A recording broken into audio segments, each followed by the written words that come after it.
So today we're going to talk about MRIs. Are they really worth the cost?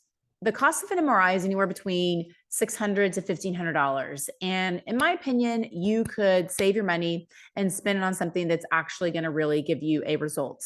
And we're going to talk about why here. We're also going to talk about when you should have an MRI.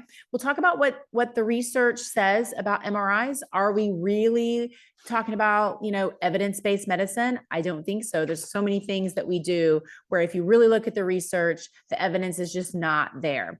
So let's get started. So first, let's get into the answer. My answer is always save your money, and let me tell you why. So when we go and look at the research on MRI, and this is like tons of research, and it doesn't matter which body part we talk about. So it could be the back, or it could be the knee, or it could be the shoulder, the neck, all the research is pretty much saying the same thing. So if I just took the research and just kind of averaged it all out, anywhere between 60 to 90% of the time, people that are fully functional, pain-free, have nothing going on, are going to show something 60 to 90% of the time. So if that's the case, and all of a sudden you start hurting and you go get an MRI, there's a chance 60 to 90% of the time that something's going to show. So is that really what's going on, or is there something else that's going on? And that's where we have to, sit down, have a conversation, figure some of these things out. But the problem is that, you go see a doctor, a specialist, and they only have about 10 minutes to spend with you. And so they'll just go off and say, let's go get an MRI. Let's see what's going on. And we'll talk about why that doesn't work. And then they come back and like, oh yeah, we see this. And this is what we need to do based on that, based on a 10-minute conversation, barely even moving you. And most of the time when we hurt, we're not really sure what happened. It's not like we had a fall. If we had a fall or there was a serious car accident and you had symptoms going down your arms, we need to get testing on that. We need to make sure that, there's no bones that are fractured, things like that. So that's when, it's important to get some testing done. But the majority of the time, when you go and you ask, what did you do? The patients will say, I'm not really sure. I kind of woke up one day, I started hurting. I kind of had this little small like stiffness, and now it's turned into something bigger. I don't know what I did. And so that's when you're like, MRIs probably are not going to be the best source of what you need to do. So when you look again at the research, you could have a meniscal tear in your knee, and that meniscal tear can be something that's already just been there. Like as we get older, we just have them. It's called wear and tear.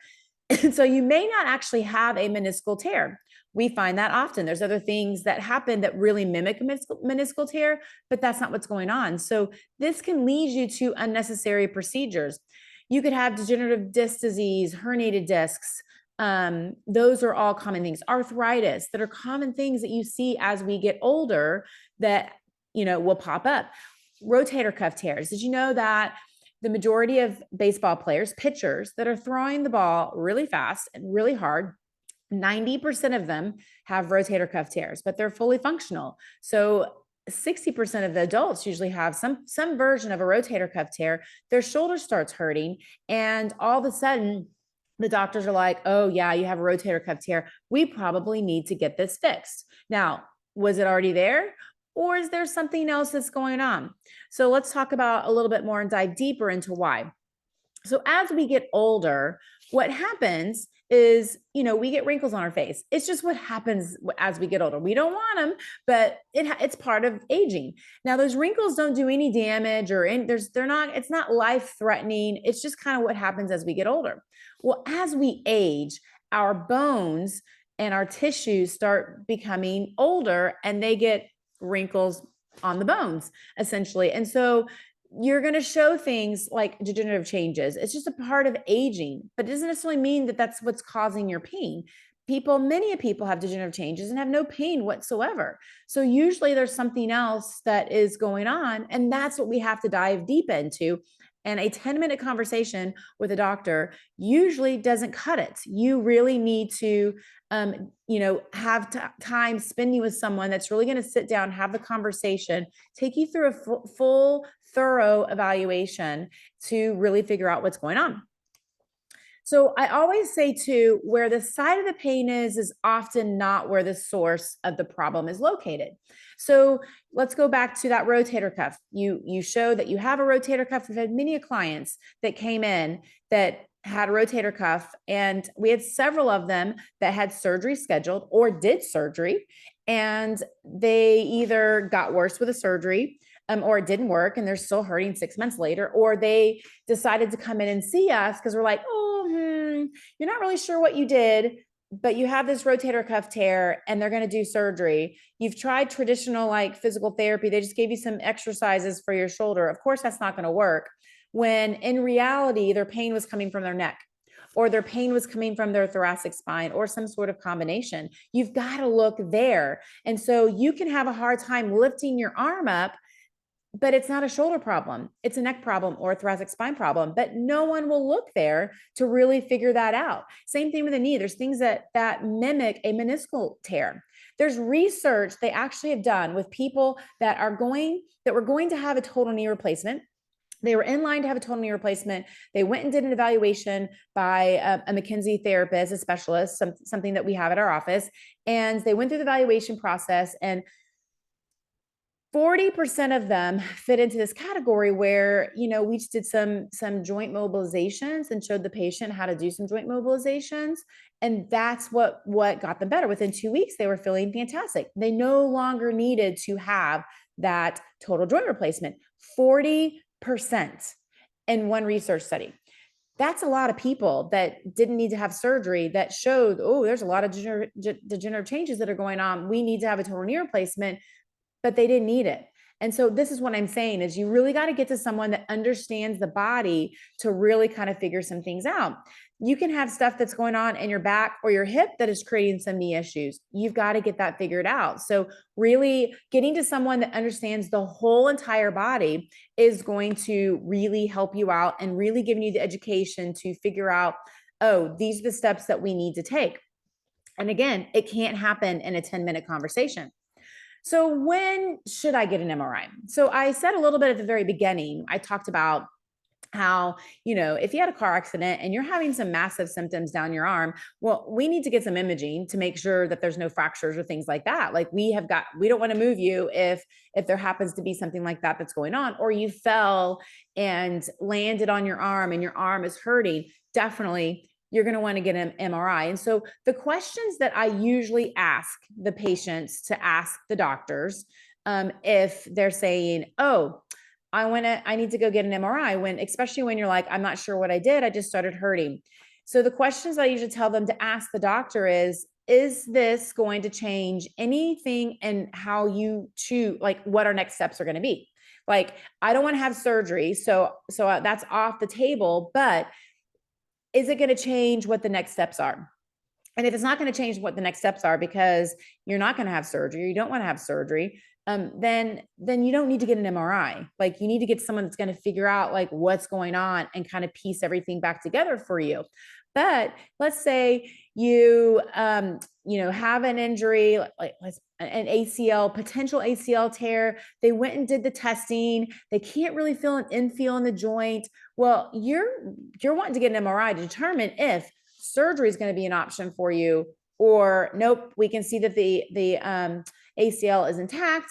We're okay. So you're having to decide between, yes, I'm going to have this surgery, or no, I'm not going to have this surgery. But if you're like, I don't want to have a surgery, I'm not sure what I did, and getting an MRI is not going to give you any information, because you're literally going to find something wrong, especially as we get older. So when you're younger, things don't show up, even though you're having some pain, because you're younger and you're not seeing some of the degenerative changes. So as we get older, that number goes up and gets higher. That's why, there's a range from 60 to 90%. So you really have to be careful, because if your pain's not really coming from that, it's going to lead you down the wrong path. It's going to lead you down to doing more procedures that are unnecessary, and you don't want that. And that's where you have to get to someone that can really at least sit down and have a conversation. Like at our office, we do these things what we call discovery visits, where you can sit down and actually talk to one of our specialists to figure out what is going on, to sit down and have a conversation and understand, what have you tried and why it's not working. We can give you some clear indications as why things aren't working. We see things all the time that are like, what the heck are they doing? And a lot of times you'll go to healthcare providers and they only look at the body in one way, and it's really multifactorial. It's not just the tissue. Getting a massage doesn't just always help it. Doing exercises doesn't always help it. Doing joint mobs and that's all that you're looking at is doing some manipulations doesn't always help it. You've got to look at the whole big picture and take you through the process to get you out of what's going on and figuring out like, why is this happening? And what are you doing throughout the day that's creating some of your problems? So it's sitting down and spending time with you. And that's really where you have to go find someone that's going to really be able to help you. And that's where it's like, this $600 to $1,500 could be spent towards someone that actually can sit down and have a conversation and go through it and help you get out of pain and get your life back. Like that's what we do all the time. So money might be spent, doing something different to really give you some more answers other than just, oh, here's a picture. A lot of times if the doctor's like, oh, I just want to take a picture and see what's going on, I wouldn't do it. The question that I would ask is, okay, so you're taking this picture. How is this going to change your mind into what we're going to do next? And just ask him that and see what he has to say. And if he's like, well, I just want to see what's going on. Well, I don't know if that's like going to be my best option or not. Like, do you find any red flags or anything like that that's going on that makes you think that there's something pretty sinister going on here? I mean, you can ask questions to kind of be like, ooh, these are some red flags that are going on. We probably need to go and further investigate this. Definitely, if you have red flags, is another reason why you get an MRI. But that's like 1% of the time. But you need to ask those questions to determine if they determine if there is something like that going on. So let's go back to my original question. Is an MRI worth it? I don't think it is. I think there's things that you can do that you're going to be able to spend your time and money on that's going to give you way more answers. So make sure that you subscribe to this channel. We do a lot of education, events, different testimonials. You'll see yourself in their stories. Go, oh my gosh, it sounds like me. I've tried all those things that they've tried and nothing's worked, but they're getting some results here. You're going to see their stories. Fantastic, fantastic testimonials. We also interview different businesses in the healthcare system to give people different ideas of what is out there, because we really want to treat the body holistically. We really believe that, our body has an amazing ability to heal if we give it the right environment, if we can get to the source of the problem. And we can most of the time.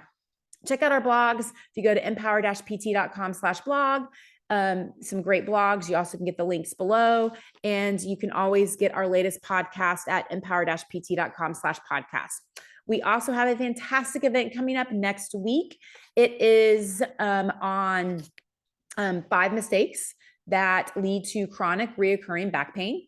We see stuff like this all the time. Our clients literally that come in have done one or more of these mistakes. So I was like, I've got to put a presentation together on this so people can realize what they should not be doing, and then moving into what they can do and some ideas of what the next steps might look like for them so that they can actually get their life back, because it is possible to get lasting results with physical therapy when you get to the right provider. We see it all the time, giving you the tools to understand what's going on, what you're doing throughout the day, and what you can do to combat what you're doing throughout the day, and getting to like the source of it. Like, again, with back pain, there's multiple sources. Like, we've got to figure out, what kind of pain you're in, and you got to hit those categories correctly. And then we've got to figure out, like, where is it coming from? Thoracic spine, back, hip. It could be coming from any one of those. And so we'll get into doing a little bit more of a deep dive there. And if you want those links, they're also in the comment section. So guys, I hope you enjoyed the education, and we will see you later.